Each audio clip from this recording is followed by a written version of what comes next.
Okay. I'll be starting up here in just a minute. Sorry, guys. Always have to post this stuff. Need a cool photo. Cool photo. A cool creature. What up, Lymph? Lymphy do? Lymph? Not sure if I'm saying that right. What's up? How you doing, man? Yeah, that was a fun stream last time with Steven. He does a good job of, he just does a good job. He's really personable. Makes it fun. It's cool. So I feel like we do a couple of those every year. I'm just posting real quick on Instagram. Cool. Okay. This is why you need a social media person. So you don't have to sit here and be boring. But now I turned my phone off so nothing can distract me. We got iced coffee. We got Friday, TGIF, put in a good week. Working on some pretty cool things. I'm going to reward myself with a couple hours of indulgent dinosaur madness. Hey, what up, BC Floyd? Says, sorry if this is rude, but when are you opening up for commissions? Or if you're already opening them up? Well, it kind of depends, because I'm open for commissions. It just depends on what you're talking about, though. Like, most of the commissions I've been doing recently are for sculptures. I'll do, like, a sketch in monster clay. Monster clay is really cool. You can work really fast in it. And gestural, I really like it a lot. It's very versatile. However, it's not permanent. So if you expose this to like heat, if it falls over or something, it can get smashed. But it's not permanent. You could cast it, but that's kind of a lot of work. And what I've been finding is the cooler thing right now that I like doing is making originals. Like I've been making originals. It's a combination of AV's epoxy sculpt and Cos clay. Cos clay is this new kind of clay. Maybe you think it's cool. The stuff is amazing, actually. It's the same guy. It's the same manufacturer who makes monster clay. It's just a separate product. And it's like if you've ever played with Sculpey, like you could get at an art supply store. Sculpey's really cool. That's what I grew up with. It was what we had in terms of polymer clays that you could bake and cure. But Sculpey would crack and crumble and, make a big, it kind of sucked in a lot of ways. Awesome. It was cool to have it, but there's a lot of negative qualities to it. And cosplay is really cool because it's flexible. So it's perfect for shipping. Now I'm able to make creatures with like horns and manes and little weapons, and you don't have to worry about those things cracking when you ship stuff. It's really cool. So anyways, yeah, I've been doing a lot of sculpture commissions, but I also do, what kind of commission are you talking about? You talking graphic stuff, the 2D? Been doing a bunch of the dino horror art. That's what I'm going to do today. I'm going to start up in a moment here. What I really want to do is I got a sweatshirt made, like a prototype, and it looks pretty freaking cool. And I want to get these like for my website. Have some sweatshirts. That'd be pretty funny. Bring them back. Bring them back. Whenever I wear this out in public, people are like, I don't know, but I think leave them be. Don't bring them back, dude. Makes me laugh. So it says Daru. Daru, I recognize the name. Who is that? I recognize the name, Daru. That's from you were in the streams earlier in the spring. That's what I think I'm recognizing the name from. Oh, cool. BC Floyd, you did the. Oh, cool, man. You did the Ice Age. Yeah, this is that was the course, the monster course I did this spring. That was our first experiment with Proco, where we took one of my workshops and made it like available, like basically forever. Because most of the time when I do the workshops, I've done a lot of them now. I started doing them during COVID, and because we couldn't like meet in public. I was teaching out of school, but anyways, yeah, I've done a lot of them. Done like designing creatures, designing monsters, kaiju. Usually, what I do is there's like four main workshops I teach. Like designing monsters is my favorite. That's my favorite one. We do it in October. I'm gonna do it this year in October. So whole month of October and maybe a little bit of November. And we choose a new theme every year. And the whole crew of artists works on the same theme together. Last year, I believe we did dino horror. The year before that, we did like Greek or classic mythological monsters like dragons, griffins. Yeah, dragons, griffins, manticores, chimeras, cyclops, things like that. And then the year before that, we did, man, it's been a while. Oh, the year before that, we did the classic Universal movie monsters, and everyone redesigned them. So redesign of Frankenstein, redesign a creature from Black Lagoon, Dracula. That was, man, those are really fun. And this year, I think what I want to do is the Odyssey. Christopher Nolan's new Odyssey movie's coming out. Oh yeah, if you want to reach out, Lymph Edu, just hit me up on Instagram, dude. On Instagram, I'm at Shapecarver. Just DM me. I try to answer all DMs. Sometimes I miss them, but I'll I'm sure I'll see it. Just let me know that it's you coming from you, Limp. EDU. You could also, my email is shapecarver@gmail.com. Pretty simple. Yeah, I'd love to work on something with you, man. It sounds fun. But this fall, what I wanted to do this summer was I did last summer. We did this like portfolio development workshop over the whole summer. It was like 3 months long, and we took Ernest Hemingway's Old Man and the Sea. Where is it? So I hope you guys don't mind if I'm talking about this. It was really fun, dude. It was super fun. This was maybe one of my favorite workshops in terms of the experience, like with the group of artists, the people I got to work with. We all took, all of us, including myself. That's what's extra fun is I do it with you guys. Like I'm just a part of it with you. We're all exploring this theme together, bouncing ideas off each other, encouraging each other, helping each other with reference. And the idea is to create like a new body of work over the course of the summer. It's all like sort of like previs, blue sky phase concept work, so very loose, a lot of focus on the kind of things that I feel like I'm strong at working with people on, for ideas and thumbnailing and sketching and iteration. And every artist, we all took Old Man in the Sea, but then we all put it through a different like filter. This was Michael Mendiola. His were so fucking good, dude. He had like a major explosion of skill and creativity. Yeah, so everyone put it through their own filter. It could be anything: sci-fi, horror. This is Andrew Haster. I'm not sure if I pronounce it right. Will Wheatley. He did Old Man in the Deep. Oh, these were so good. The ship was like I can't remember if it was an airship or not, or it was a deep sea ship. Sam Capper was kind of like MVP of the class. He did some crazy stuff, crazy art. And you had to design like 4 prompts. So there was the old man, the skiff. If you ever read the story, Ernest Hemingway's story, there's like the boat that the old man is in, the skiff. The fish, which is like the big, grander marlin, big black marlin that he catches in the story. And then the sharks. And man, it was so cool. It was just so fun. And then I'm into fishing. I live here in Southern California. There's a lot of good fishing around here that I've gotten into with my son as a way of like bonding with him and spending time in nature together. Because we don't live next to mountains, but the ocean's like literally right here. So I've been kind of getting kind of more serious into shore fishing. And it's been really fun, like a really good way to get out and touch grass and be around animals and just, I don't know, be more connected to life. And it's been very inspiring. And so we had a fishing challenge too, where everyone was encouraged to get out and at least try fishing. And there were certain goals to try to achieve. First month's goal was just to try to catch anything and try to help people. I tried to help people out with some basic knowledge. Month 2 was to catch something bigger. And then month 3 was to catch something really big. And that was pretty fun. And only a handful of people really got into it. Joey Rowe and Eric Elke. But it was so fun, dude. It was like the best. It just felt like going to art summer camp or something. Anyways, sorry, I just go off on tangents. My plan was to do another workshop this summer and to have that workshop be all inspired by the Odyssey, because the Chris Nolan film's coming out. I've always been fascinated with the Odyssey and the Cyclops, Polyphemus. I don't really know how you say it. Maybe a Greek person could tell me someday. But yeah, I've always been really fascinated by that story and that monster. So I just wanted an excuse to like sculpt a Cyclops and talk about the Odyssey all summer. I was like, this sounds fucking awesome. But I've been kind of busy with some big projects, including our indie game.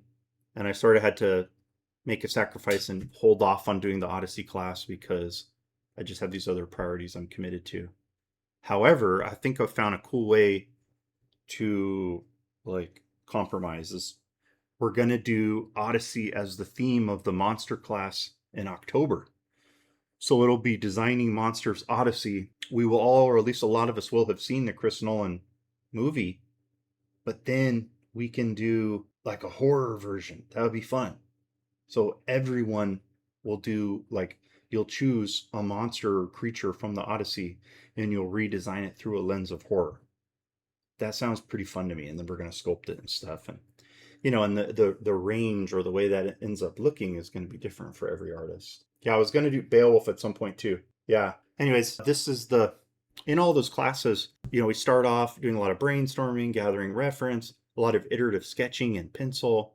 We do a lot of pencil drawing. That's a big part of the way I work. Let's find design monsters. This one. Yeah, this one. This was a cool assignment. We did. This was from the first year. This was like the opening homework assignment for the class.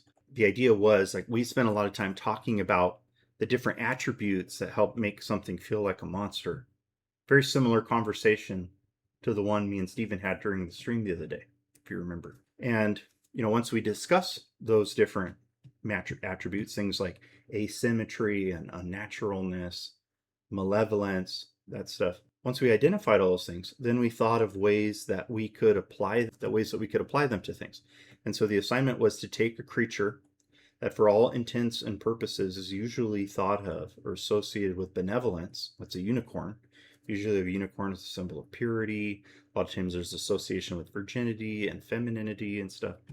Took a unicorn and then monsterify it and mess it up. That was the theme of the very first assignment. How could you use asymmetry, mutation, incorporating a human element, malevolence, surrealism?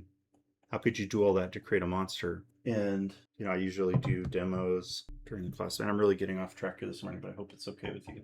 I love talking about this stuff. And this one was especially fun. I think this was actually the coolest. I think this may have for real been the coolest exercise I've ever done. Like, we've talked about a lot of cool things, like cool ideas in workshops and streams and classes and stuff. But, sometimes like when you do a class, maybe in one class, the lecture's really good, but the demo's okay. Or maybe in one time, the demo's really good, but the lecture, you're a bit like rusty or you miss some things or something like that. Or maybe you do a really good job, but the group of artists isn't as into it. Or they just, for whatever reason, they're not gelling with the theme. And so not a lot of cool work emerges out of the class or whatever. There's a lot of variables that can go into it. But in this particular instance, it all went really well. It was like the lectures were on point and the group of students was incredible. A really good group in there. And the work turned out cool. And that's just fun when you have this perfect storm of things coming together, So anyways, we took those. We start with the pencil drawings and the brainstorming. Then sometimes we'll do the like silhouette work and the two-tone sketching to develop things a little further. And then we get into sculpting. And for me, the sculpting is like largely about fun. It's mostly about like having fun, because we spend so much time on fucking computers and sitting on our butts, and it's kind of lame. Like computers, it can get kind of old being on computers all the time and messing around in Photoshop and ZBrush and all these things. And I just think it's good for people. It's like good for us to play around with some traditional media every once in a while. I think it's like both good for our like creative spirit. It like awakens that or nourishes that like little kid part of yourself, the inner child of an artist. And it's also a kind of long game investment in yourself and your career. I'll try to explain that. Like, yeah, we learn the digital stuff because it's faster and it helps us get to a good result quicker, like easier, basically. You don't have to be, I can use crazy Photoshop tricks and bust out a cool image. That's like the whole point of this photo bashing stuff and using threshold filters and all that, Hey, what's up, Chris? Like, that's the point of doing the digital tools, is it empowers us to be better, faster.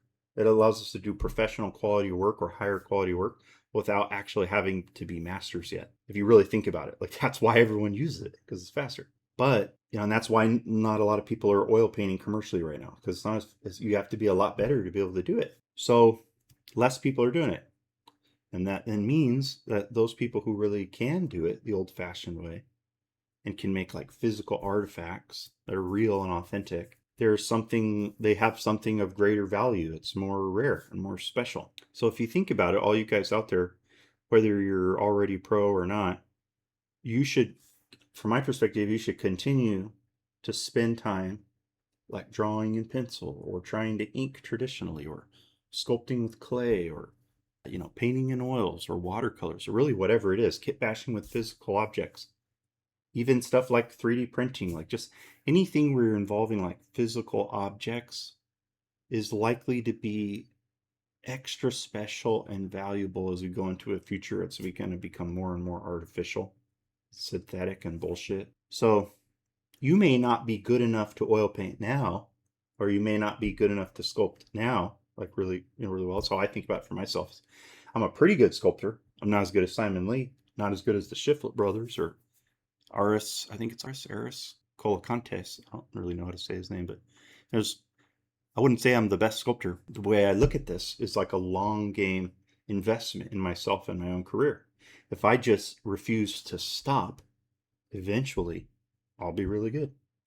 That's it. You just don't stop. If I sculpt for 30 years, 40 years, eventually I'll be a master and I'll have things that, people will really be excited about owning. And it's the same with you guys. You oil paint now. You can use your digital tools to help you get work, to help you make things like get money now, have a living. But then you have this other thing that you pursue that allows you to unplug from your more standard work that you do, that you're doing all the time. It helps keep you sort of spiritually, creatively alive or nourished. And it's an investment in your future. So, man, what a fucking rant. Okay, let's make some dino. Let's make some dino art. So what species should we do today, guys? It'd be kind of fun. What should we do? I always love doing a T-Rex. When I haven't done these for a while, what dino should we start with today? If you guys want, by the way, I got a Discord. If you're not already in it, drop an invite here. Copy after 7 days. Okay, I'm dropping a link in here.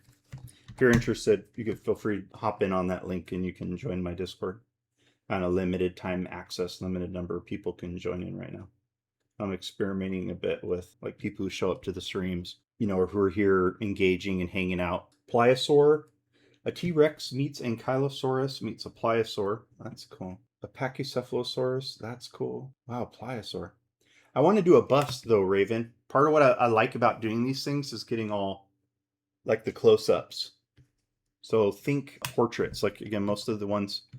Sometimes I'll do full body, but today I'd like to do a portrait. I did a kind of Pachycephalosaurus before, Chris. It doesn't really look like one, I guess now. It's maybe more like Draco Rex or something like that. But I started with Pachycephalosaurus and then Neanderthal and a bunch of elements I put together. Gone through a lot, man. Done a lot of streams. There's a lot of these things now. What else, guys? What's another species? I probably won't do Pachy because I've done Pachy. Ankylosaur feels like one that's better for full body. Anybody else have any ideas? You guys gotta spit some dinos at me, dude. Otherwise, I'm gonna have to do the T-Rex, dude. Do you ever mix with insect heads like Stego? I haven't. I mean, I could. Ooh, Brachiosaurus is fun. Let's do Brachiosaurus. That's cool. Let's do it, Lymph. There you go. You got me. Because I've tried to do this one before and I've tried to do Brachiosaurus and didn't really end up satisfied with the result. Raven, a lot of times, there's a kind of very subjective logic or very subjective rule set or something that's being applied when I'm doing these. And subjective is the correct term. It's because there's no hard rule that you can't use, you can't use bugs. Why would bugs go on there? It's just, I'm kind of working on a book project with this, a larger project. And so I want a lot of the creatures to have some consistency in them. However, there's a couple there's outliers that'll occur every once in a while. But in general, I want to make just a book of dino horror art. Yeah, see, sometimes there's an example of a full body one and that was in progress during a stream. Some of them I don't get enough time to finish. This one was from a Dilophosaurus. What I'd rather do, Raven, is just make a bug creature, like a bug zombie monster. That sounds really cool. But kind of, rather than just throwing that into dino, use it with, this one is sort of, here's unicorn mixed with, this started with a Tyrannosaurus skull, and then I mixed in some horse parts, and it kind of went unicorn. I was thinking of the unicorn from the class. Two different color variations at the end. Okay. But we're going to do Brachio. Shut up, Scott, and make art. Let's see here. Let's bring some Brachiosaurus skull. Let's bring this one. If you guys have any art related questions or topics or anything you want to make it sound talk about, this is a great time to drop stuff into the chat. If you have any specific reference you want me to try to use or integrate into this, that's part of the reason for the Discord. If you want to jump into the Discord, there's a section specifically for the live stream. I want to have the head kind of pointing down. A lot of times I'll start these out bringing in the human skull, and then start just like use that texture brush to pull information out, just like soften some things and blend this in a bit more. That's kind of cool. Let's just leave it. One thing I kind of like lymph is, you know, like on big birds and stuff, like sometimes, you know, geese and herons and things, how they'll, you know, they kind of like do this, like fat neck shit, you know, like I don't know how else to describe it, like kind of like tuck their necks in, and then you get that compression. I think that might be kind of interesting here, is have this have some compression there. It could be cool. Yeah, let's just leave that like this and like this. Cool. Okay, that's kind of a good base. Yeah, the neck waddle, exactly. Yeah. What up, Joe? How do I get faster? Joe's a real good artist. We've been working together for a number of years now. Joe's got his own cool stuff going on with his Village Hunt RPG. Ran a successful Kickstarter recently with... How do I get faster, Joe? I've legit had to tell a client I can no longer do scene illustrations simply because of bandwidth issues on my time. Man, that's a good question. Like, I mean, that's the right way to handle it though, bro. That's good. That takes some like maturity. Is like, if you can't do it, you know, people, we want the money, right? Like everyone wants the money for like opportunities and stuff, and it can be hard to like turn down. You want the sort of potential like glory and career growth opportunity, like that kind of stuff. But that's the right move. If you know you can't really do it, don't say you can do it and then find yourself in a situation where you're not able to pull it off, or you're not able to pull it off at the quality that you really need to. And so anyway, so that's good.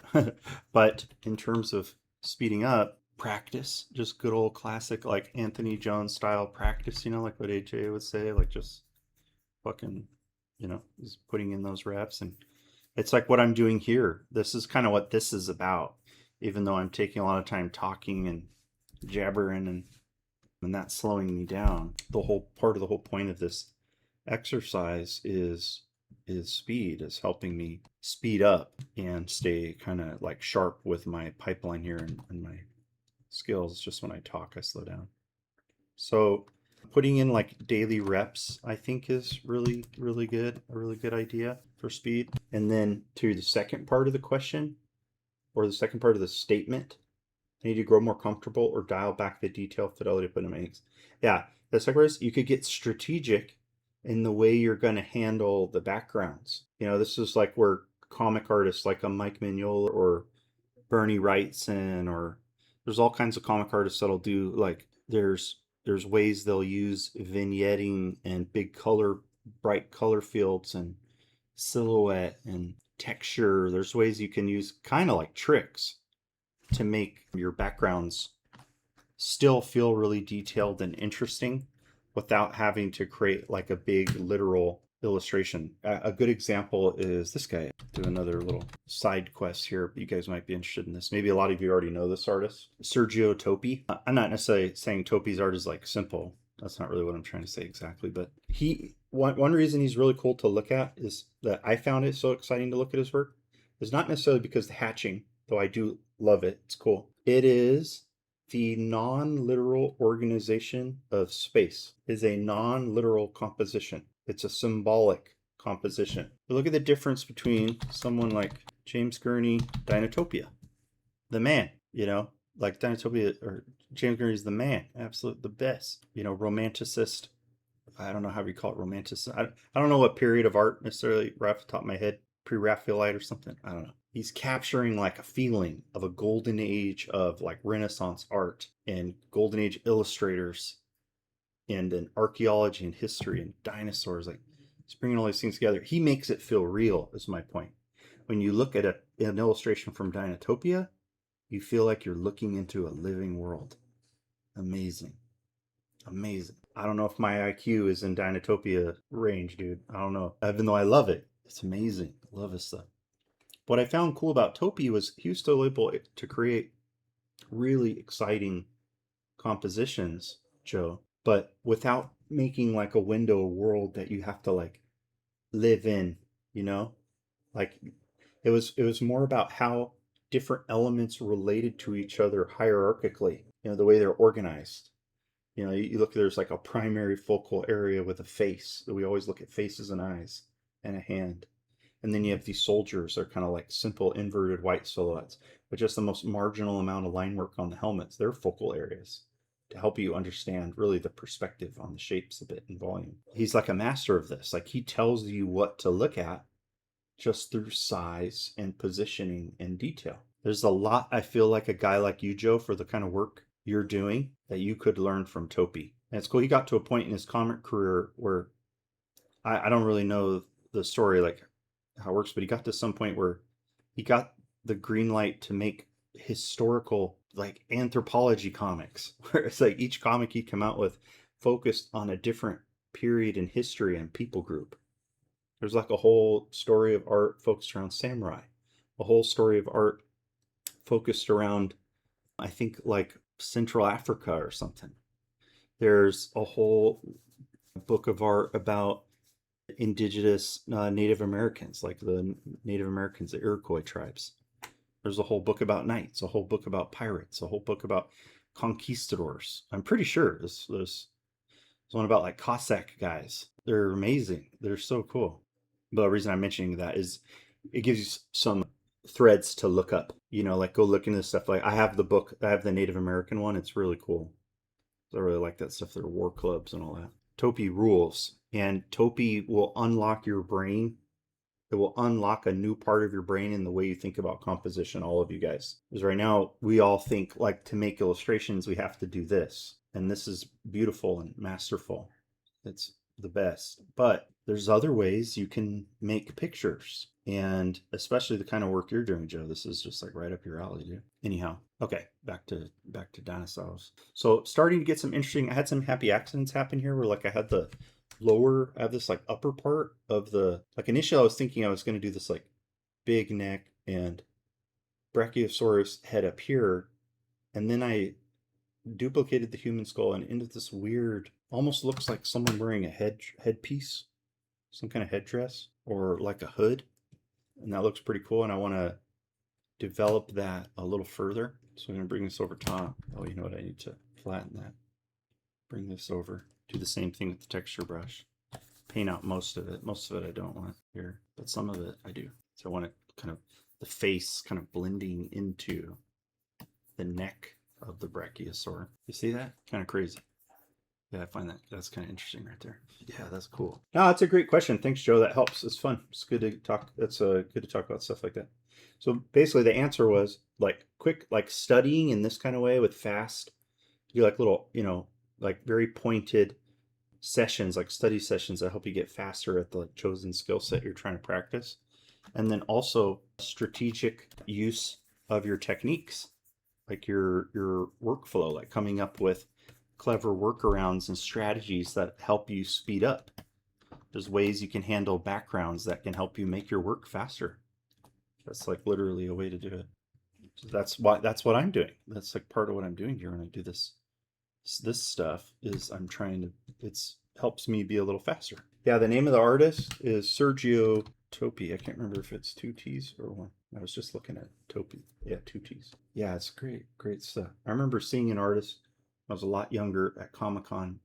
This guy I met who was like had all these Toppi books in his hand that he bought at like what's his name? Can't remember his name. I can't remember his name. There's a really cool bookstore out here in SoCal and Pasadena. And guy had bought a bunch of books at that guy's stall at Comic-Con. He's carrying around all these Sergio Toppi books and looking through them. And I just didn't get it at the time. I'm like, why is he geeking out so much about this artist? And now I finally do. And I think it was the same thing. I think that's what happens. A lot of artists, initially you discover Toppi and you're just like, man, there's so many crazy lines. I don't get it. It looks wild. It looks dated. I don't know. Maybe it's hard to understand like initially, but eventually you realize, oh, it's because this is like a whole new way of thinking about composition. I don't have to do it the way I've been thinking I have to do it. That's like amazing and very liberating. When you find artists like that somehow are just like, I have anti-alias turned off. When you have anti-alias turned off, you don't have like soft selections for your lasso tool.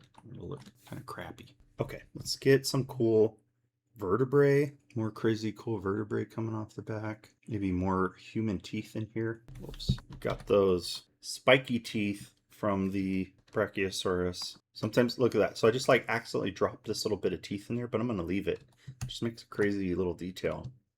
Crazy little textural detail. We'll bring in teeth like this, layer them on top of each other, see how they feel, rotate them around and stuff. The spiky teeth are cool, but the human teeth always add like a weird quality like that. Okay, blending at the edge. So I keep the human teeth, like the idea is they're on the outside, and then the Brachiosaurus teeth are on the inside part of the mouth. See, like that. Just leave that shape. Let's bring this shape, the skull up here. Yeah, Joe, back to Toppi. I really think this works for you. Like, you have your cast of characters, you got like a full lineup of RPG characters. You've got bosses, like primary bosses for a setting. You got location elements. You have like primary boss creature overall in background silhouette, or primary creatures you're going to, like the main campaign defining creatures you're going to encounter in the background. Main group of heroes in foreground. Some little environments from the setting. A small, little accent shapes. You get to incorporate some like cool weapons and stuff into it. Okay, that's a good one. Let's do some vertebrae. I like choosing some weird ones that don't really fit great. This is kind of okay. Some good bits. This one I've used quite a bit, but I like it. Let's see if we can do something with it. Like that? That looks cool. What the heck? Look at that. What the heck, dude? It happens every single time. There's sometimes where there's an element that, I'm not necessarily like, that actually looks pretty cool. It looks like ridiculous, but cool. Every once in a while, something like this happens where it's just like a neat little aside, like a little weird side tangent thing that has happened. And I just want a record of it, even if it's not like how I'm going to proceed. Or what I'll do is say, I actually do like this and I may use it later. So what I'll do is grab these layers, duplicate them, flatten them, and then just put that away. So I don't have to worry about it. I can have this weird fragment that I could use some other time. And I can lock it and then just make it go away. I could just bring it back another day because I liked kind of where we're heading with the Brachiosaurus thing. So I want to mess with that more. And sometimes I'll leave some of this texture because it creates some crazy, like the creature's like spitting up, or it looks nutty. It makes it look more like nuts. Grab this and do like warp, pull that down. And what I'll probably do is fill that area in later. I need to save this dino horror sketch. Today is the 10th or something like that, where I'm at in the world. That's kind of interesting. Okay, then let's take, what this makes me want to do is have stringy tweaker type hair, like Glenn Danzig sort of metalhead hair, something like that. We'll just leave it here for a minute. I'm not necessarily committing to that, but it's that little drippy bit right there is interesting to me. Okay, sometimes I'll bring in, I like these damaged human skulls. They've either been crushed or something wherever they were preserved, or sometimes they're a result of combat or something, like they've been killed and skull's been bashed in. So it has a sort of layer of hardcoreness to it that's just sort of inherent to the piece or to the image fragment. So take that, put some of that in there. This is how I start to get these weird overlapping, where I've got one bit of eye socket there and then another bit of eye socket there. I still want to have that back part of the jaw from the T-Rex skull from earlier. Brachiosaurus was a good call. At some point here, we have to go back into Brachiosaurus skull and reintroduce, I think, the top of their Brachiosaurus, like this crest or something, but we'll do it from one of the other skulls. There's another bit of the T-Rex. I really like this T-Rex. Same thing. We can take this here. Oh, look at that. That gives me some hairs. Watch, we can grab this. I know they're not hairs, but we can grab those, pull them over the side. Maybe we can find a use for them later.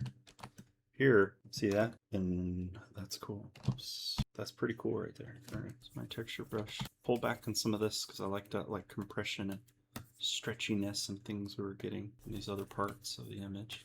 This is some of the texture can get a bit noisy, right? So pulling back on some of it. Cool. Then we can take this. It could either be a crazy neck beard, gross neck, blue heron Ever seen like we're talking about birds and stuff, how the herons will have these like sort of beard feathers?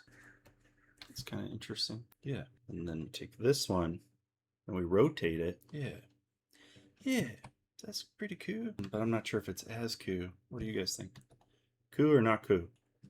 How much cool? I like it, but it kind of also takes away from that crazy like ridge you get at the back. So I'm not sure, but I kind of liked where some of that was headed. Maybe I put it like here on the shoulders, and then I sort of keep the hair type things, keeping them down in the lower area, like somehow they grow down here for whatever reason and not in the upper part. Yeah, that's cool. Kind of makes sense to me somehow. Got like hairs down there. It's like you have like back hair, some of us humans back hair. Some traps. Eventually here I have to throw more of this stuff into shadow. We could probably do some of that real quick just to, let's do that real quick to start to reestablish some like where some hierarchy, like where things are at. What's going on here? Using lasso tool, cut in here, carve in here on all the bottom facing areas. Then go fill this up, and you notice like I'm letting it bleed over the edge. Sometimes just to allow me to speed up, I'll just make the selections, then I can go back and control click on the thumbnail for the main shape layer and then just mask those off so they fit on top nicer. You see that? And then collapse it down. Now it's probably, it does have a horse feel, you're right.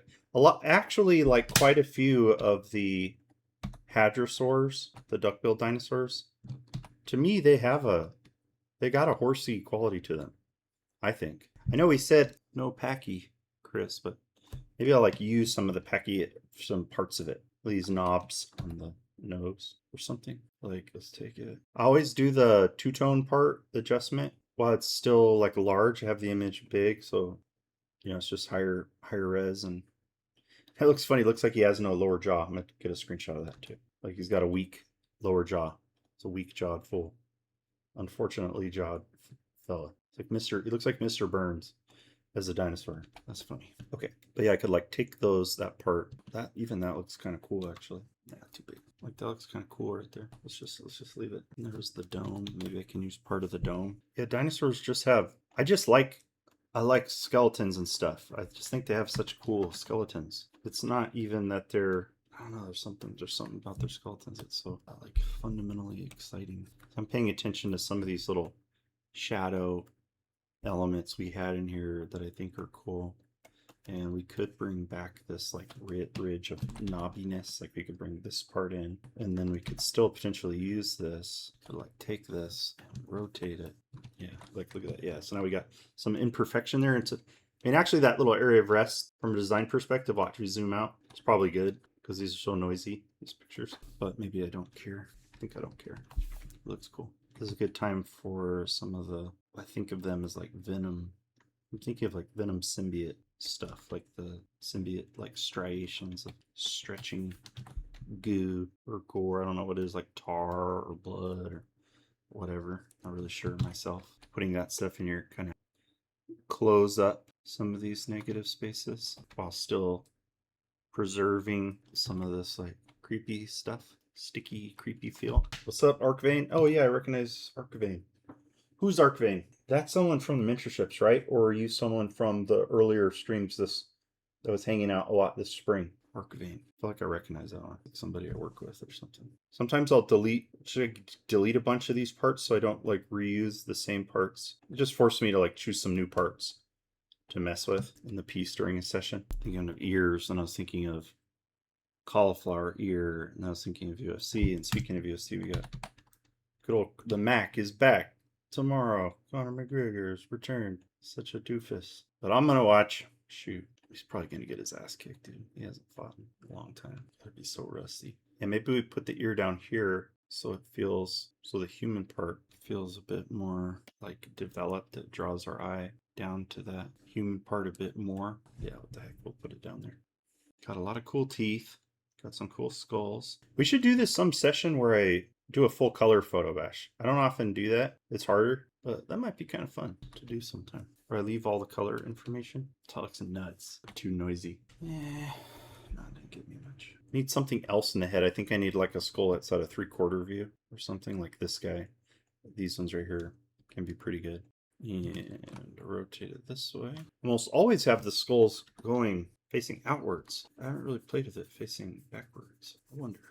I mean, I think there's kind of a reason for that, because usually the idea with this, it makes it scarier if the face is like looking forward, like regarding the viewer, the person the creature is interacting with. It looks kind of cool. I want to keep what's going on in there in the shadow. And I think I want to keep that eye too. See that?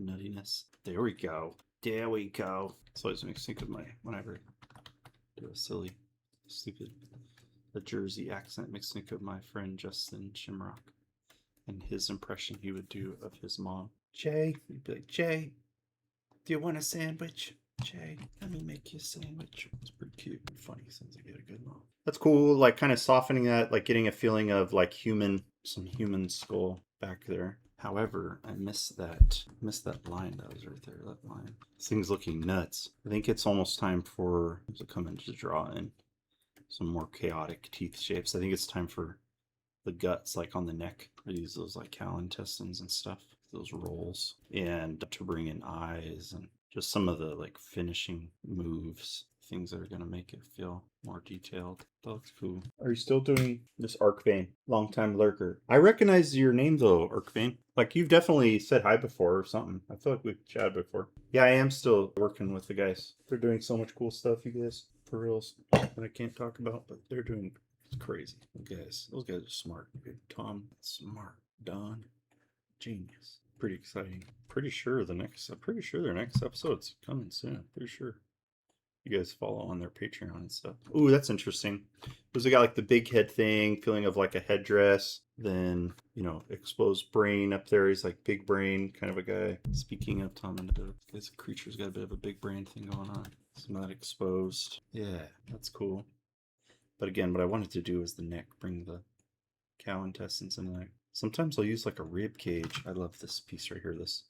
I watch what happens here. I just love this abstractly. This particular photo with the one skeleton in the foreground and the one in the background, the way that looks abstractly, something about it is really cool right here. It just looks crazy. It's another case where I just got to get a photo of it. But anyways, what I'll do is like take this rib cage and shrink it and try to find ways to incorporate it into the neck, into like an area where it feels like there's a conical quality, or it's like kind of rounded, moving around.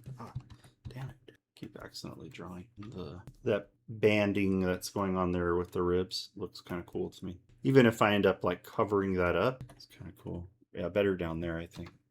The lower part of the throat. And maybe I'll duplicate it. Sometimes take this around, duplicate it, and rotate it and scale it up. See that? And I start to get this weird, like, almost like an armor or something. See that? Again, kind of noisy, but we'll leave it for now because it's actually probably going to get covered. We likely won't end up with a lot of it showing because we're going to do the guts stuff, the cow guts. Sometimes I purposefully leave those little negative spaces because sometimes they lead me to interesting things, but eventually I'll close them up if they're creating just too much noise. Kind of looking like a nose right there. I probably put a kind of weird nose getting smushed. I don't know. Maybe it's cooler to make it look kind of busted up. Okay. Dang. I can't pronounce some of these names. Eugnina Prite. Dang. Can't pronounce it. Thanks a lot. Appreciate it. And do I stream often? Sometimes I stream sometimes I've been streaming like every day, dude, and sometimes I've just been kind of busy with work stuff. So recently I've been doing about once a week minimum, and that feels pretty good. There's a bit where I was doing it every day, and it almost felt like people once a day is like too much dino horror for everybody. They're like, dude, I get it. It's got Dinos T-Rex skulls. So it's probably better to do like once or twice a week. That's how it's been. And usually, through my YouTube. What I was doing was like taking the streams and then editing them to try to make them just more listenable, like more accessible. But it took a lot of time. It really takes a lot of time. I don't have an editor. Can't really afford an editor at the moment. And got a lot of projects going on. So I don't know if I can really afford to spend that time editing the streams afterwards. So I just been Some of them I'll leave up if it was like a cool one, and some I'll take down. Maybe I'll like reuse parts of it later on, show parts of it later. I'm still learning a lot about YouTube. It's kind of, yeah, it's new to me. Figure out the best way to do it. That'll help me be consistent, you know? There's a lot of cool things you could do on YouTube, a lot of cool ideas, but it's kind of a different thing, like whether or not you just actually do it, show up and do it again and again and again and again. And that's what I'm trying to find. It's just what's the, quote unquote content that is tolerable for me to do on a regular basis. So I'm kind of feeling like we got to get back to what makes it a Brachiosaurus. Maybe we don't, but there's a really cool architectural effect happening. The bone church. That's cool, Raven. That's a cool idea. I said this a bunch of times. Like, a lot of this is really inspired by the Annihilation Bear creature and, The Thing, John Carpenter's The Thing. Like, there's just the layering of elements. It's inspired by the tar pits, like the actual tar pits. If you've ever seen images of, let me show you something. You might find this interesting. Here we go. It should be in here. If you've ever been to the Brea tar pits in Los Angeles, there's like real tar seeps there. Like, you just go outside in the park around the museum, and there's tar like seeping out of the grass. Look at that. And there's actual pits that they're still excavating from. And this right here we go. I love these. Like, this is like a big block of asphalt that they pulled out of the tar pit. And I believe in this one block, there's like bones, a giant ground sloth, a smilodon, dire wolves. I think there might even be parts of a mammoth. I can't remember. It lists it somewhere. Let's see. This block of asphalt containing fossil bones was removed from one of the smallest pits in 1914 and transported 7 miles to the Museum of Natural History in Exposition Park in Los Angeles. It shows the amazing density of specimens found in the excavations. Above is a slice through the block, as it might appear if the asphalt matrix were clear. So it's like giving you a peek. They removed, it would be covered in crap, and they removed all the crap to expose the bones. It would look like this, right? So it's covered in dirt and stuff. But these images of all the bones like kind of stuck together, check this out. Watch this. We take this. Let's see if it'll work. It's such an abstract image. So much going on. Yeah. Can't find a subject to select. It's like this image. That's fine. So I'll have to do it the old-fashioned way. That's okay. That's why being pretty good with your lasso tool is useful. We're not going to be too precious about the selection we're making. But watch, we can grab that chunk and just watch this excellent texture we're going to get from this. And the nerd in me, the bone nerd, look at that. Fucking sick, dude. And collapse it and then turn on the layer mask and cut back into it. I mean, look at that. That looks cool. It looks like cool already, dude. Yeah, when I'm seeing this stuff, like, it just makes all kind of crazy, I don't know, it just makes, I'll use this term a lot, designing from abstraction when I'm working. And like this right here is what I'm referring to. And I say that as like this process right here. Like, look at that. That's crazy looking. Like, that actually looks kind of cool. It looks like he has some nutty crown now. At least to me, I think it looks kind of cool. There's a question. When do you know when to stop adding to this design? When do you know when you're done with it? Well, that's pretty challenging in these cases when I do these things because, I'm not really designing for a clear prompt where, say, in the Ice Age course, my Proco course, we're going through like a simulated experience of designing for a first-person shooter where you need certain classes of monsters, like a fast striker type monster, an assassin, a tank, a wizard type creature. And that helps a lot because for me, when it's clear that I have addressed the trope, when it's clear, like the character class is now clear to the viewer, that really helps me understand, okay, now's a good time to stop. And if I have not hit that, then I know I need to keep going. In a case like this, it could be a lot harder because it's totally just crazy made up. It can just really get out of control. It can really get wild. And that happens a lot. And one thing but again, the point of these not necessarily always get great. I don't necessarily think of these as like great designs. I think of these as reps, like workout reps. It's like shooting free throws or hitting the bag or lifting some weights or whatever. It's like getting your reps, going to life drawing. Interesting. I think of them as reps, and I think of them as like experiments. They're little experiments where I'm trying things out and I'm getting in some practice that day, some art and design practice. But I wouldn't say that they're necessarily like really great designs. Some of them end up cool because the thing is, when you're doing the designing from abstraction thing, it's very like reactive. You're responding to like what you put down, and it's more like making music or something. It's cool. It's cool. It can get cool results. I obviously like doing it a lot. Most of my art career, I've leaned towards this way of doing things, like thinking in this way. However, it's not always the best way to do professional work because this is more almost like a crapshoot or something. You're like, I don't know, like maybe one day you're off. Maybe one day you just can't find it. You just can't find the cool thing in there. Find a part of it, a fragment of it. But ideally, when you're like doing a job, you can design something cool every day. And that's why, like, I consider, let me show you this. This might be useful to some of you guys if you're younger. I consider what I'm doing in a case like this here, like in the Monster Lab course. This is pretty different. There's some crossover, right? We're drawing and designing, but I feel like this is pretty different from this. Or in this case, there's some designing happening. I'm designing like tree monster guys. Very organic shapes, trying to find like interesting ways to put together like rocks and ferns and roots and bar owls like emerging from little holes in the tree, these different themes I was exploring. And this is designing a creature like that, a nature construct, is pretty different than designing, say, a little witch. You need to design a little witch and her cauldron golem.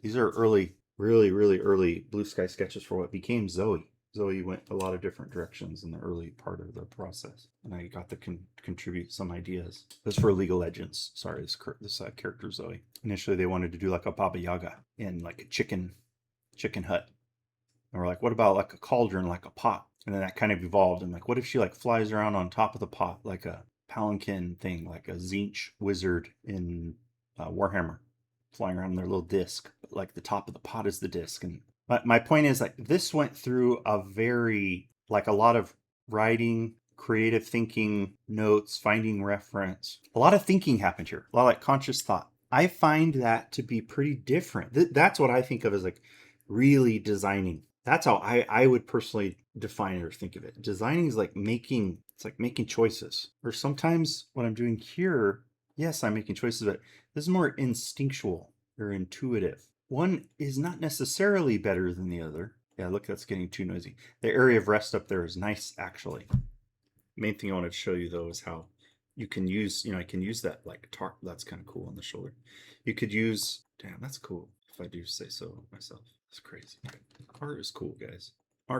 AI is not going to stop us from being artists. It's not going to stop us from making cool shit, guys. Just don't let it. Yeah, what I'm doing here is reacting. This is instinctual. This is like your intuition coming into play. Sometimes your intuition's right, and sometimes your intuition is like wrong. But I feel like they're they're related ways of thinking, but you could like employ, depending on the kind of problem you're going to solve, you could lean into one or the other to a greater effect, I think. When I'm doing like humanoid characters, designing for first-person shooters, RTSs, like where it's really a lot about archetypes. Like you can't have an abstract little girl, an abstract witch. She's a fucking lady, a girl.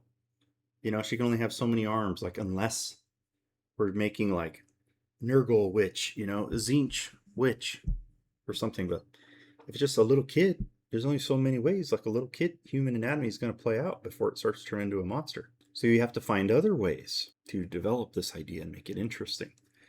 And it's more about like, it becomes a lot more about visual communication and using props and clothing and scale, colors. Like it becomes more of like, I think, a graphic design problem, actually. That's why I do all the thumbnail drawing. So that's how I know when these are done. Raven or Eugen or Unin, Ugnina. Can you tell me how to pronounce that properly later? Like DM me how I should say your name. But I know to stop on these, like, because I'm like, oh, okay, I've hit something that addresses the archetype of tank, addresses the archetype of swordsman, addresses the archetype of like sorcerer or necromancer, of berserker. And I would do the same thing if we were designing dinosaur monster guys and really wanted to get serious about it for a game, I'd start to think in that way. I'd go to aubergine. Okay, aubergine.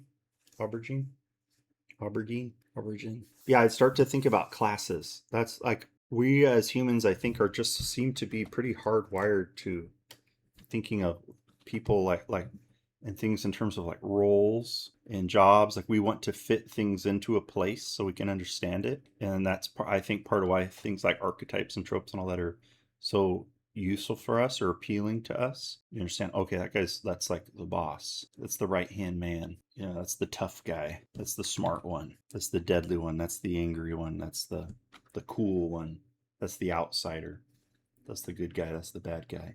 Some little veins. There's some elements that go a long way towards unifying stuff. The shadows underneath, the little veins, the creases and wrinkles, the holding lines, like hatching. I could probably put some, like, we have these like hairs back here. Probably put some hand-drawn ones. Lean into that idea a bit. Andrew Boucher, what's up, AJ? Andrew, thank you for sharing. Aubergine says, thank you for sharing. I thought you had a goal in mind, but as you say, it seems to be a warm-up. Yeah, I did kind of have a goal in mind. Like the goal was Brachiosaurus. That's like literally all it was today. We said, yeah, the closest thing to a goal was Brachiosaurus today, but that's it. There wasn't really a lot more than that. Beefing up the chest a little bit, the chest area. And let's do the guts now. Sorry, I really went on some tangents here. Yeah, there is a lot of pattern recognition in here, Andrew. You're right, dude. It's true. Probably more signs of my undiagnosed whatever, something. That is a lot of what's going on with designing for abstraction.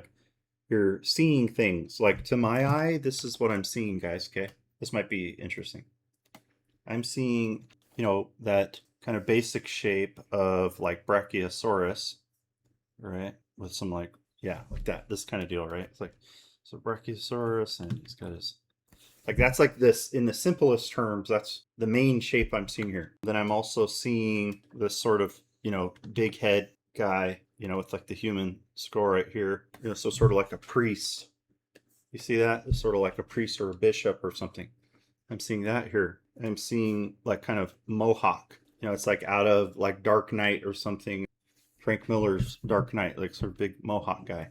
It's kind of punk rock. I'm seeing, we talked about like pelicans and blue herons, where you got like the big, that's a goofy one, but where you have like the beak, like bird. It looks fucking retarded. Okay.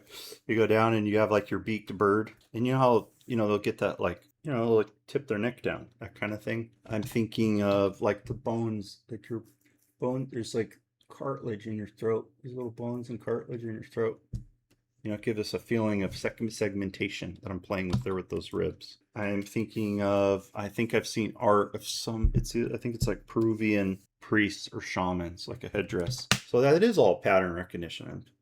That's why it's cool. This process is really good if you're someone that has like a big visual memory, like you're interested in a lot of things, you got a lot of stuff in your brain floating around in there. This way of working could probably be pretty good for you. The thing is, guys, part of the reason I've spent so much time talking about like conscious design is because one thing I lived through, like my own job, having a job at a studio and trying to just sort of jump in and design from abstraction and sit down and just make cool stuff and really live through the struggle and the discomfort of finding days where you just, you had all strikeouts, all misses, all that designing for abstraction didn't equate to a win. And you're trying to keep your fucking job, right?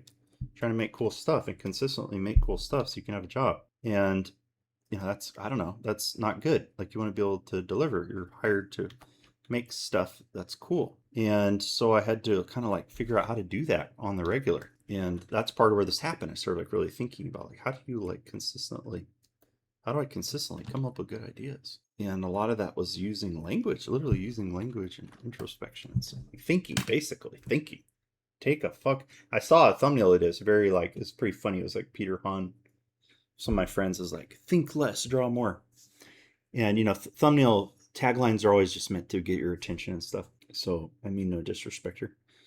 There's always different aims when you're doing things, but I think that's kind of like dumb. It's both dumb and right at the same time. It's right if the goal is to just get better at drawing. And that's what I'm doing here. I'm not being too precious. Just get better, get experience, just trying to get in there and draw more, do more drawing, Get better at drawing.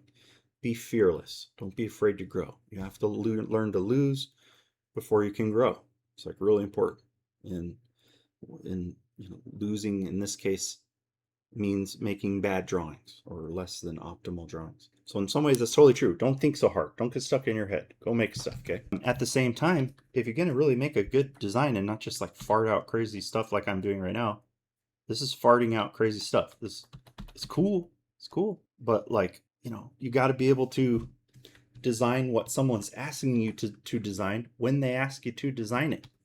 Not sit down and hope for the best. And a lot of my like early careers was like that, like sitting down and hoping for the best. And there's some subject matters where that works really good. Zombies and horror and mutants and monsters and things like that.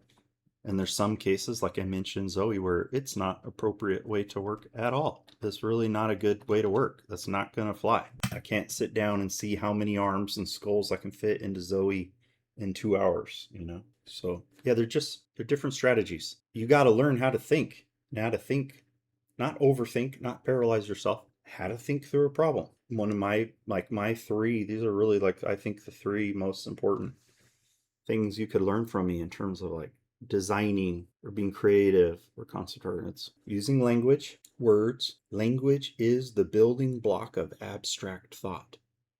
You could not think the way you do without language. That's why it's so important for children to be around other human beings who are talking, to be immersed in words, to be spoken to and read to. Your child will literally be smarter. Their IQ will be higher if you talk to them all the time and interact with them and read to them. Language is so important to the development of the human mind. It doesn't make sense to me that, like I saw so many students and people, there's this idea that when you sit down to draw, you should just draw. Just draw it, bro. Shut up and draw it. Sounds cool. But I bet you're going to draw something fucking lame or something I've seen before a million times or something not that interesting, Like why would you not use this tool that you've been using since the beginning of your time on Earth? Why would you not use language? Something you use to think through problems, that you use to share problems and solutions with other people, explore different. Like we've been writing and forced to write through school, essays, reading books. That's such a gigantic through the way we communicate with people and talk through problems. It's such a huge part of the way we do things. To leave that tool in the toolbox when you go to work is silly. That's like a silly idea that you wouldn't use your best tool. Take your best tool with you, get it out and use it. So, okay, language, drawing small, because you could draw faster and it forces you to simplify. When you draw small, you can't get caught up in your cool hatching style and your, all your details and stuff. It's just, does this shape say what I think it says? Does this shape capture the idea that I want it to? And it's faster. What's faster? Drawing a big ass drawing? Go try it. It's faster to draw a huge drawing or a tiny drawing. It's faster to do a tiny drawing. So if you're trying to iterate quickly, draw small, constrain yourself to a simple shape that communicates the information that you really want to communicate, and do that a lot. That's the third part. Do that a lot. A lot of iteration. If you look at all my drawing sheets, you're going to see that again and again and again. It's language, thumbnail drawings, and a lot of thumbnail drawings. Language, thumbnail drawings, and a lot of iteration on those thumbnail drawings. There's a consistent theme. And I have found that when I do those steps, first I do a bit of writing, creative writing. I'm not talking about writing a book, writing a whole backstory. I'm just using language as a tool to very quickly explore ideas. Then I start drawing based on those ideas, and then I iterate on those drawings. What if I tried it like this? Is Alex drawings, Alec Brubaker, a buddy of mine. He's a very good draftsman. Those are sick drawings. Words, drawings, small drawings, lots of small drawings. It's really the foundation of everything I do that's any good. So if you're someone who feels like you struggle with ideas, this works. Like I've had all my students do it. If you go through this process of writing out, using language, drawing small, drawing a lot, you're going to come up with something. It may not be as good as the best people working right now. I'm not saying you're going to be the best, but you're going to come up with stuff. There's like no way you can't come up. There's no way you're not going to come up with something cool if you take these steps. What happens is a kind of a conversation takes place because you see all these elements on one page in front of yourself. I write out the ideas. I start doing some sketching, then I see those little ideas, those little drawings in relationship to, I see them next to the words I've written down, and I'll start to well, stuff will start to happen. It's like a chain reaction begins to occur in my mind. Like, oh, okay, I tried big diver helmet and I want to have like shark jaws, like cool tiger shark jaws. Oh, what if I like framed tiger shark jaws on the helmet, and then it kind of looks like a knight's helmet opening up, but it's really just the tiger shark jaws. So I get this feeling of like a knight opening up. Oh, I want to have this feeling of like officialness or badges. Oh, I put starfish on there and they make it, and then it gives me a little color accent where a lot of them will be like neutrals and cool colors, grays and green, muted greens and browns. And then you have these like pops of orange and purple and red. What if I want to have a hose? I want to have this feeling of like technology and breathing hose, but it's like kinked, or it's wrapped in bandages to show it's not really working properly. I want to have the glass cracked.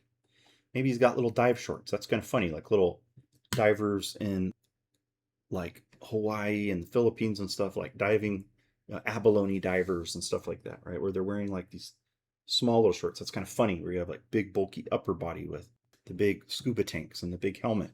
I haven't seen that kind of thing. I've usually seen like the big, chunky, big daddy type of deal. But to see this contrast is funny to me. I'm having the shark jaws mounted on a shield. That's cool. You could like bash with your shield. Having a cape that's made of a net, a tangled ropey net with hooks all over it. So we had a kind of faux cape shape.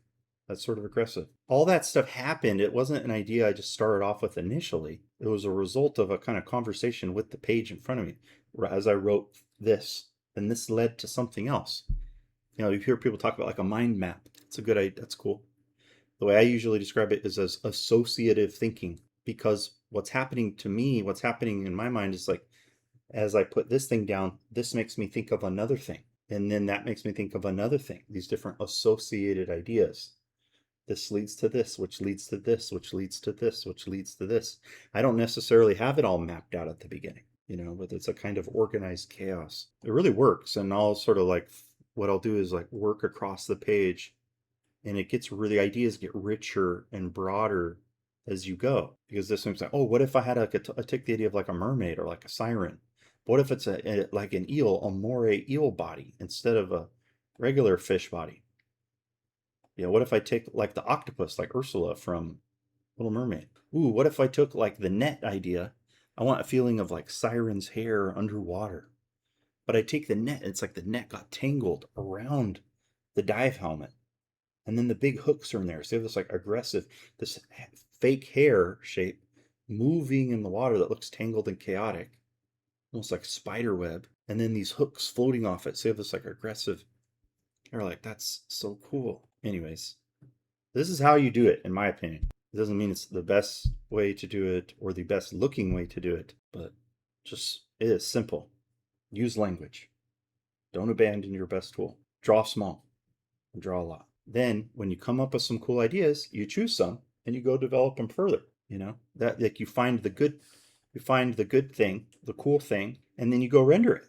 Rather than just jump in. What I see people do is take like one drawing, beat the shit out of it, massage just one drawing, and they're trying to get it right. This is turd polishing. One idea that somehow they just think it's their initial idea. They jump into their initial idea and they just work on it forever.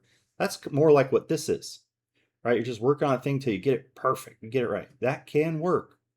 But what I found in terms of really designing, thinking across a broad set of ideas, you're like kind of responsible to help come up with a cast of characters, a cast of creatures, a world. That's when I say world building. That's really what I'm saying. So it's because you're building a bigger set of things out. Ideally, there's some harmony there, where they relate to each other in complementary ways. Where you're not like throwing out all your best ideas into one design.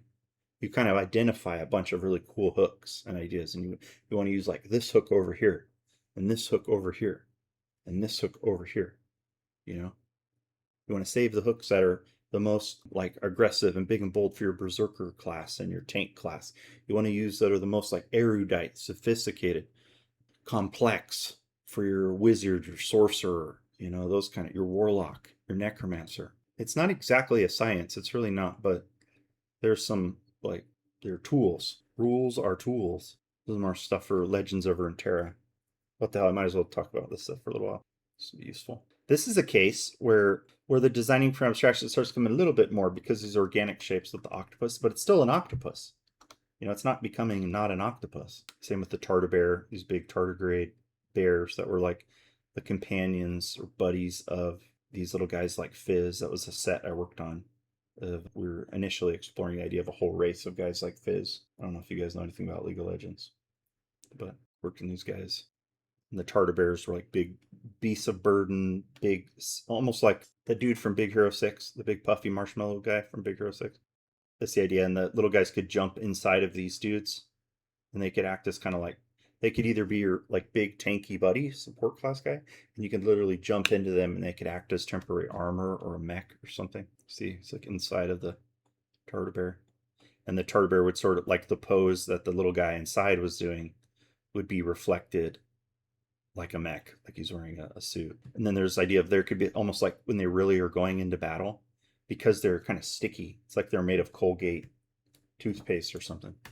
They could be covered in shells. You could cover the tartar bear in a bunch of shells, like giant sand dollars and cockle shells, big clam shells and stuff. You had a mace made from a conch shell. Like imagine you have this like big shaft of like driftwood or coral, and then at the end of it is lashed with kelp. It's like a giant conch shell is lashed to it like a mace. This stuff's fun. I haven't looked at this stuff in detail in a while. But I guarantee you, I'm not trying to claim these are the best ideas ever, or even the most original or anything. But I would not have got to some of these cool ideas if I wouldn't have started, if I wouldn't have done that process. I wouldn't have been able to like cover the ground I covered here if I hadn't been drawing smaller. Because initially, yeah, this is like an earlier sheet I did, and this was like my first of it. It's like a frog. It's Chub Toad, good old Chub Toad from Magic the Gathering, with like a Dunkleosteus head, snapping turtle head, or something. It's kind of cool. This is some of the first stuff. I think it's pretty lame. It's just kind of a neat creature, but compared to this stuff, this is world building. This is just kind of a neat creature. This is world building. This is different. Get into something more and bigger and more interesting. It's ultimately more valuable because it has like legs. It can go the distance conceptually. There's more that can be built out of it. Sometimes there is a lot of writing. It's like, I don't even remember all this stuff. I don't want to read it, but there was a kind of Peter Pan character, a kind of female Peter Pan Pied Piper character who basically had a kind of, it's like Wendy in the Lost Boys. She kind of acted as a kind of surrogate mother to all these little kids in Zon, and they all had like lice or something. All their heads were shaved so they didn't get lice. So all these little bald kids. These kids like smoke a cigarette, dude. All these little bald kids, and this sweet girl character that kind of mothers to them, and they're like thieves or something like that. They go out to like collect stuff that they can hawk, like sell. I don't remember the whole story. This is designing for abstraction. This is earlier on Evolve. You can see it. This is me just being crazy. Sometimes something cool happened, and a lot of times they're just like interesting fragments, but they're too chaotic and they don't complement each other. The parts don't complement each other great. They're neat looking. I see a lot of guys do stuff like this. Again, it's what I'm doing now. Neat, cool, but not necessarily great world building. Not great aside from just like a cool picture. This is different than, you can't design abstractly really here, except for maybe graphic, from a somewhat graphic perspective. I'm thinking of the shapes of, the way the coat, the angles on the coats and pants and boots. It's maybe the closest thing to abstraction, I guess, because I'm just finding cool patterns in the shapes. These are for treasure hunters, relic hunters, and Shadow Isles. Here's another good example at showing how it plays out. It's the same idea, like how you could build on the ideas, but with the process of designing from abstraction. So this was in the monster class from a couple years ago, the fall monster class in October, where we were monsterifying a unicorn. And I usually start in the upper right of the page because I'm left-handed, and as I'm drawing, I end up like smudging the page, so I try to like go away from the drawings, move to the left, my arm. So that's why it starts up here. The first part of the demo, they're kind of stiff. They're kind of boring. I hadn't really warmed up on drawing horses. If I had just stopped here, it was like, oh, like a horse with like a human skull, man, isn't that cool and unique? Like, yay, like a horse with like arms, crazy, right? That's kind of shallow, like compared to where we end up going. But as I start working on this, I start finding more interesting ideas. Like I see that like the horse head, when it's pointed down, there's potentially like a good place for me to put like a beard to get this like sort of top of the horse head becomes the human head, and the bottom part, the sort of muzzle of the horse points down, presses, and you get this kind of fake beard thing. Start playing with the idea of like a narwhal kind of baby head. Find this idea of, I'm thinking of like, have you ever seen like in Lord of the Rings, they show the mounts of the ring wraiths, the ring wraith horses, and their feet are shod, the horseshoes are put on in a kind of brutal way, uncareful, uncaring, and you see like nails popping out, splitting the hooves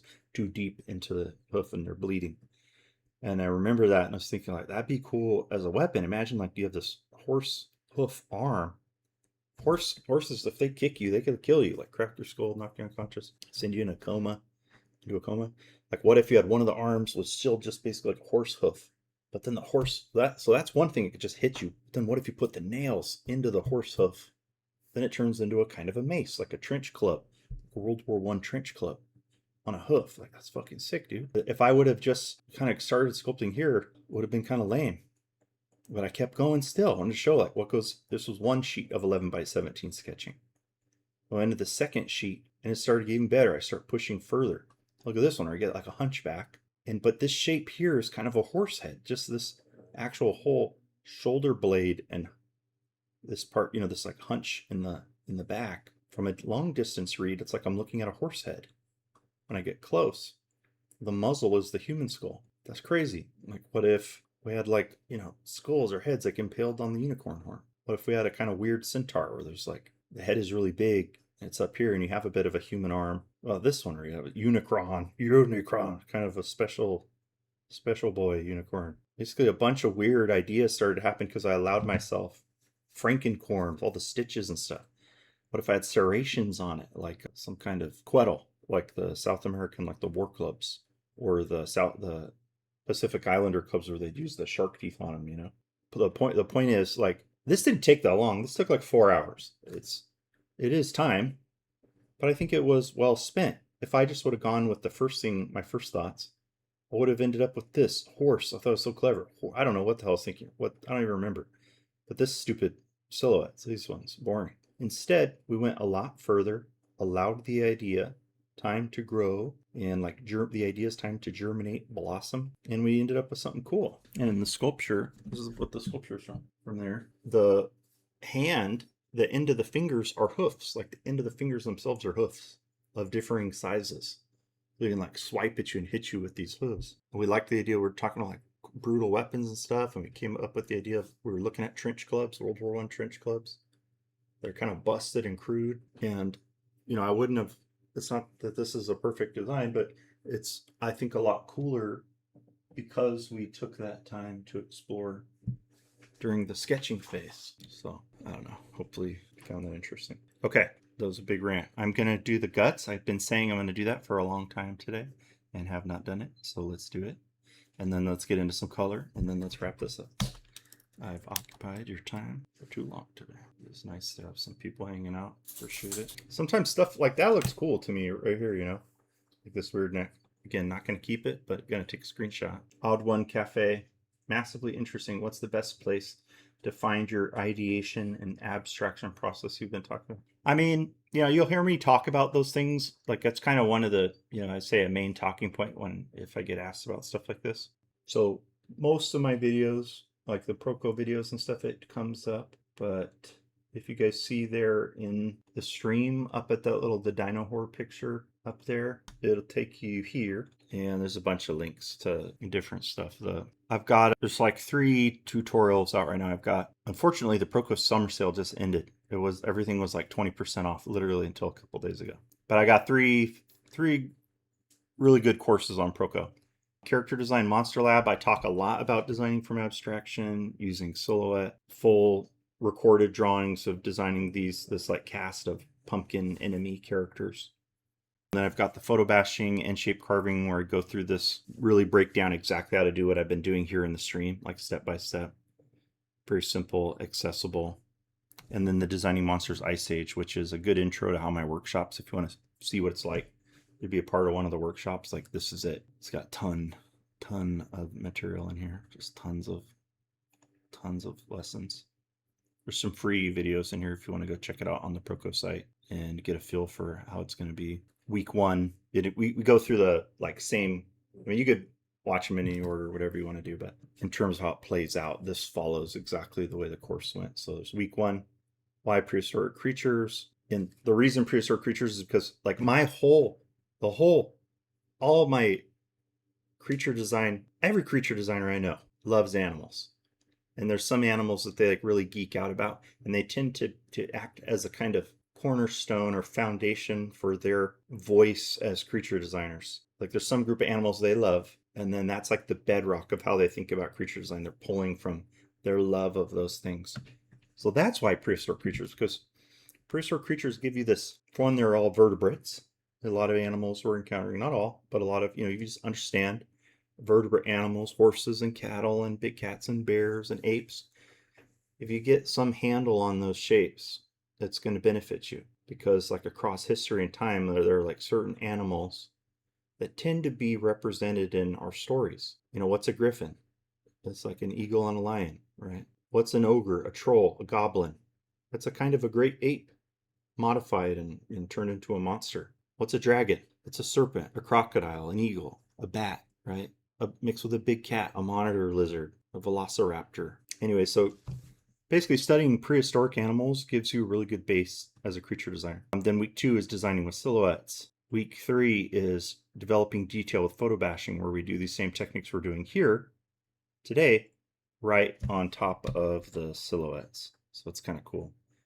We go back and just take the silhouettes from the first week, and then we start photo bashing right on top of them. And then we begin the sculpture process. So we start building out an armature, which is pretty important for beginners. Like having a good armature is, you don't have to have an armature. You don't have to, like as you get better, and there are artists like Simon Lee who don't use real complex armatures, but he's also like a fucking master. So, I don't know how applicable that is to everybody. What I have found is when I've been teaching, when someone spends a lot of time on a sculpture and their sculpture won't stand up properly and it falls over after they spend a lot of time detailing it, that's very disheartening to people when you're trying to teach a kid how to sculpt. I mean, I experienced that myself when I was like a little boy trying to sculpt. I don't know, it's like, it feels stupid, it feels like a waste of time.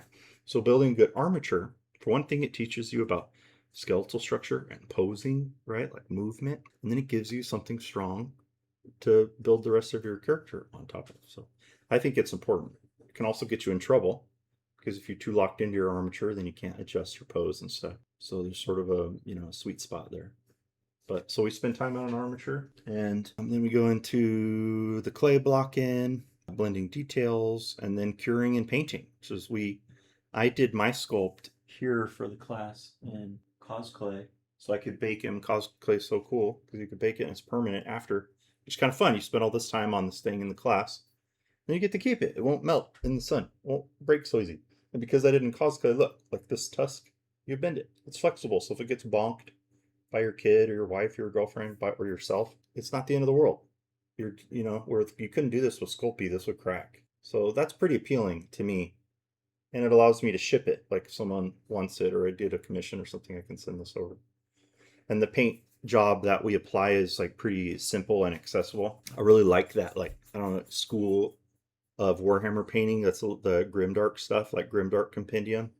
It's a little more gritty and kind of gross, actually. But it's actually very accessible and easier to do for most people. Of course, it can be done at a very high level, but in general, it's faster to do. And that's the same thing here, where we just did this, I call it like an artifact finish, where we make it look like an old artifact. I use this charcoal black matte primer that has some like tooth texture in it. And then I dry brush it in gunmetal, and then apply washes of burnt and raw umber and black and like a red oxide, some like subtle rust in the like recessed areas. And then we apply this stuff called Dust of Ages over top, which is usually used for like old furniture and antiques and bronze sculptures. And it's just recreating the look of the way dust settles in real stuff, at your house, like you go to, or in the garage. got old rusty car parts and dust settles in the you know, like, and you used to look at like a sculpture, you hear about like occlusion shadows, like those occluded areas, recessed areas. That's where that dust settles, and it just makes it look old and cool. Well, it's really easy. You could do it in a day. You could do this paint job in one day, and it looks kind of badass. And then you have a cool thing on your shelf that you did from taking the workshop with me. It's kind of fun. So yeah, there's those 3. And this gives you a feeling of what it would be like to do a workshop with me. The next one I'm doing is in October, and I do mentorships. I guess I didn't mention that. That's more like a one-on-one thing. You kind of have to apply. I do like a 6-month and 12-month. 12-month is best. Work with a bunch of artists, a bunch of different cool artists on portfolio projects, essentially portfolio projects, big projects that we work on together. And most of them take about a year. The best ones have taken about a year. Some a little bit less and some a little bit more. And it's all about helping the artists become them. It's not just teaching people how to shape carve. We could do that. But really the idea is to help the artists like find their way, find their thing, find their style, their voice, what makes them excited.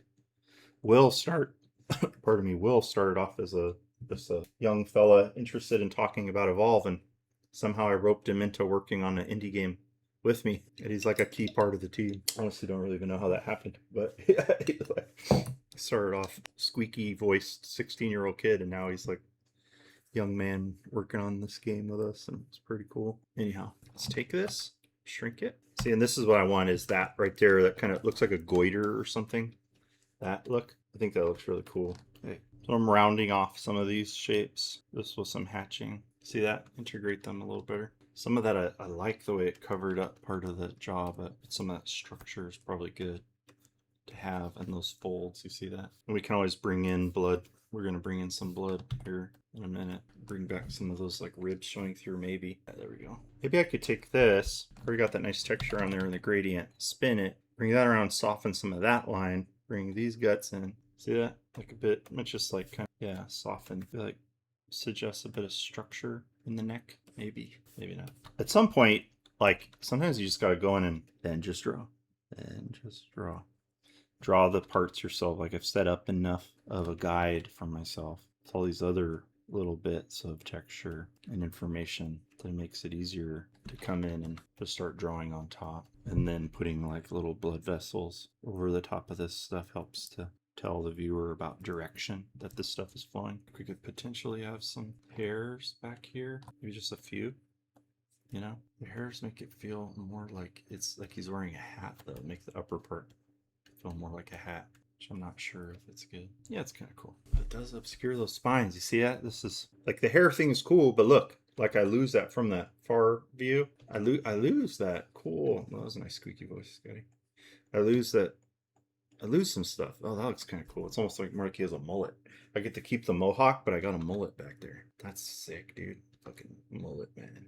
Mullet. Brachiosaurus with a mullet. That's kind of cool. Dang, that's hard. That's a hard decision. That's a hard choice. Sometimes I'll just like kind of split it and paint some of it out and leave some bits. Just like, fuck it. Just some of it could stay. Some of it's got to go. And then I'll just like commit and just move on. Sorry. Got stuff to do. Okay. Let's do, there's a lot that could still go down, but I need to wrap up. So I got to stop being crazy. Let's take some blood. I got these cool blood. This stuff is from True Grit Texture Supply. I got a lot of great stuff. Really useful. Take these, shrink it down, put it here, and then start to put some of that blood onto the face. And then take stuff like this, rasterize these, flatten them, and like you see some of them, there's like a cool quality that sort of looks like it's like stretching across, and then in some, Gizmo, take it easy. My dog is getting crazy. He'll eat weird stuff off the ground and harm himself if I'm not careful. He's into dietary self-harm. He swallowed a ball and almost died. He's just going around on the floor snuffling. That's what he's doing. He's looking at me. He's like, "What? You speak my language?" He's so crazy, dude. This dog. So there's a bit of push and pull because it can take over. And there's some areas where I don't like what it does where it takes over. Like I would lose too much of the silhouette near the nasal cavity, but I like some of that feeling of splatter. See that? I like kind of dripping down the face. So some parts will go in and with the mask and cut back in so I can see some of the teeth, or maybe there's some areas where it cuts into Doesn't follow the roundness of the forms as great. So some of these are cool. I'll bring them in. Some are less cool, and I'll paint them out a bit. And then what I'll do is like some areas, like here, Gizmo, bro, you can hear him snuffling. You've been fed, bro. You've been fed. No more for now. You already pooped 3 times today. He just likes his. I got him some new food. He likes it. He was into it. He wants more. Give me more. Give me more of this one. So then I'll take this brush. It's got more of like a stringy quality to it. The diameter shift. And it livens some of that up a bit. It makes it feel less stiff, that straight line. I'll take the texture brush and hit in a couple spots. And then maybe I need to be done. Let's be done. Let's take this and let's take this, and maybe I can incorporate the end of the shoulder a little bit. Just get a round shape right there. Pull that out a bit. You can get texture kind of like anywhere. Like texture is a this is like, I feel like I learned this from Star Wars. I mentioned this in the photo bashing tutorial. Watching the extended feature stuff on the Star Wars films, where they're talking about how they did the ships, and they talk about Greeble. That was kind of mind blowing to me. They're just adding, and a guy who worked with TJ Frame is really big on those ideas because he worked on the Star Wars prequels, and so he just had real, he did a real experience with those ideas, putting it into practice, and it just makes things look more complex than they really are. That's all. It's like simple. You're adding more detail, and it makes things little small details that signal to the brain that this thing is complicated. There's a lot going on here. Whether or not that's really the case, that's what we think. Okay, he's got eyeballs. He's got some crazy eyeballs. Just adding the eyeballs in the weird spots can really help. Adding a tongue sometimes helps. Stuff, a bit of connective slime. Yeah, tongue's kind of cool. Whatever, let's leave it. Okay, color time. Color time.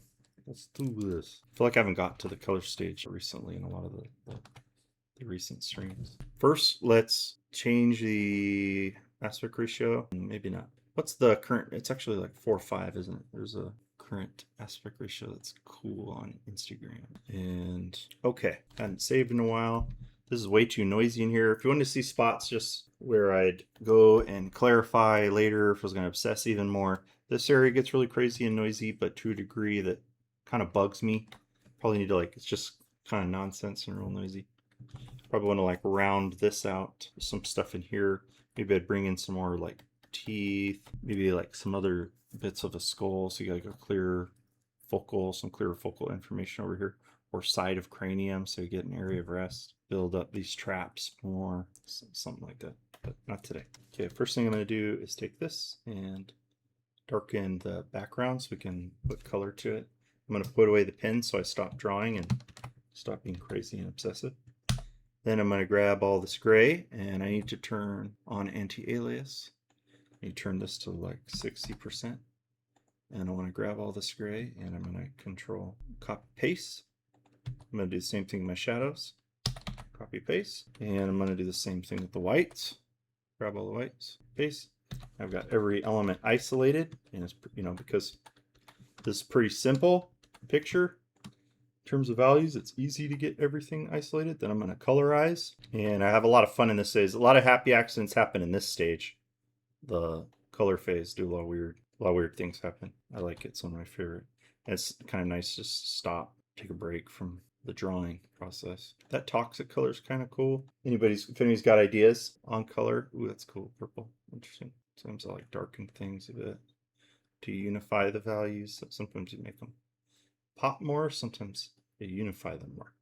The unifying more helps, say if the image is not as developed or clean as maybe I feel like it should be. So you darken it and it kind of hides some of so the stuff doesn't stand out quite as bad. At least I don't think it does. Bright yellow eyes. This version's kind of cool. Let's take a screenshot. Then let's take, what I'll do is then take this and just take the hue saturation sliders and invert stuff, and then grab the reds, and I just kind of start freestyling. Let's grab all this, and let's grab the eyes, and I'll find some colors that really pop for the eyes a lot of times. That's kind of cool. Grab the greens, and maybe neutralize them a bit. It's like crazy Swamp Thing Brachiosaurus man. And I'll take little samplings of these images and I go back to them. Like I like that one, but let's try another thing. Let's take this one. That one's also cool. I like this part a lot. It's fun. It's just crazy. I always like bright colors. I had a friend in college who was like, Scott, you're not supposed to just use colors straight out of the tube. And I was like, what? You're not? That makes me sad. Then I'll do like some of these. This is like me when left to my own devices. And some of them are pretty garish. So then sometimes what I'll do is use selective color. Whoops. Pardon me, not selective color. Color lookup, which has a bunch of like preset filters that correspond to different types of film and go through like that's cool right there.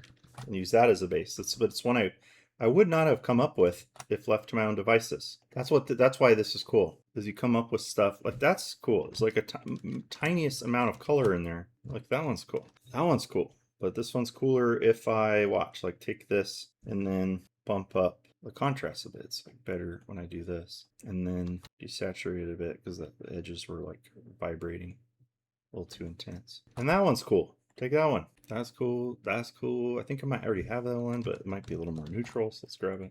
Part of the reason I like this process is right here is it's still creative and fun. Gives me a bit of a break from the crazy obsessiveness of the previous part. I'm like hyper fixating on little changes. And like this one, same thing. Take this, duplicate it, bump up contrast, just grab it for later. Maybe I'll adjust it. That's cool. That's cool. That's cool. That's crazy. That's cool. Okay, so got a bunch of interesting ones now. And then what I'll do is go back and like push and pull on some of them so I have all these elements separated so I can easily like grab the eyes and go into this one, color eyes, Control H to hide my selection, and bump these up in saturation and value.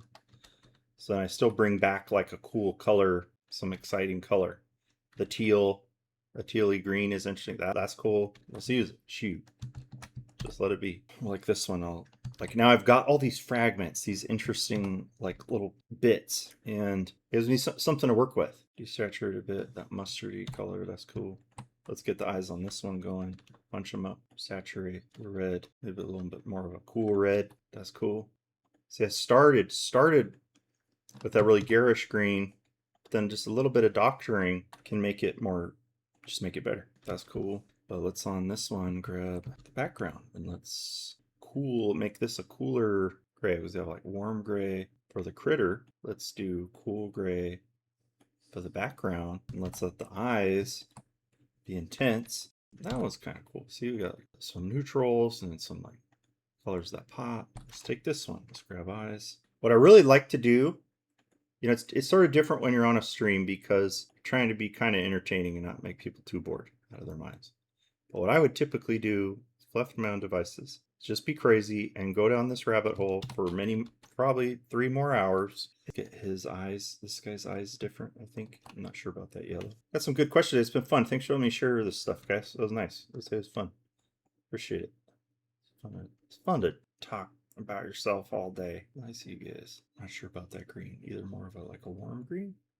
Warm toxic type green? Green, yeah, I think that actually more of a yellowy green. So look, got some interesting color variations from this. What I'll usually do, and I'm taking that time, I went off on a tangent again, I'll try to make sure that every single color variant is one I really like. That's when I stop, when every single color variant is the one that I like. Maybe that's crazy. I don't care. They all need to be cool. Every option I'm showing to an art director needs to be cool. If it's not, what the hell am I doing? That's what I do. It's like personal standards for this stuff. I really don't like when I don't get to do that. It bugs me. So let's do a yellow there. Okay, grab all that. Let's go down to like 40. My tolerance might saturate that a bit more. And with this one, these shadows are like too saturated. Shadows are vibrating too much. They look better when you reduce the saturation in the shadows. That can be a cool look. Then if we really want to get crazy, let's do it. Let's get really crazy real quick. Let's do this. And we'll pull them all out and next to each other and make a crazy Andy Warhol. I think Andy Warhol is probably just autistic or something. I don't know. Probably just couldn't help himself. But like, oh, he's a genius. He just couldn't decide. The only logic I'm going to apply here really is that maybe the outer, the designs at the outer edge will be the most saturated ones. See if I like put the craziest ones at the corners, maybe it'll help the viewer. Wow, I did a lot of them. Yeah, maybe I should only do 4. Maybe a warm one in the middle. I'm there. Pink. Yeah, I can really get lost in this part. I need to spare you guys spare the chat. I'm probably gonna wrap it up because I could just sit here and mess with these, and I'm going to after the stream. But I'll spare you that pain. I'm gonna clear this. I'm gonna shrink this down, crop it, and then I've got this cool little sheet with all these crazy variations on it.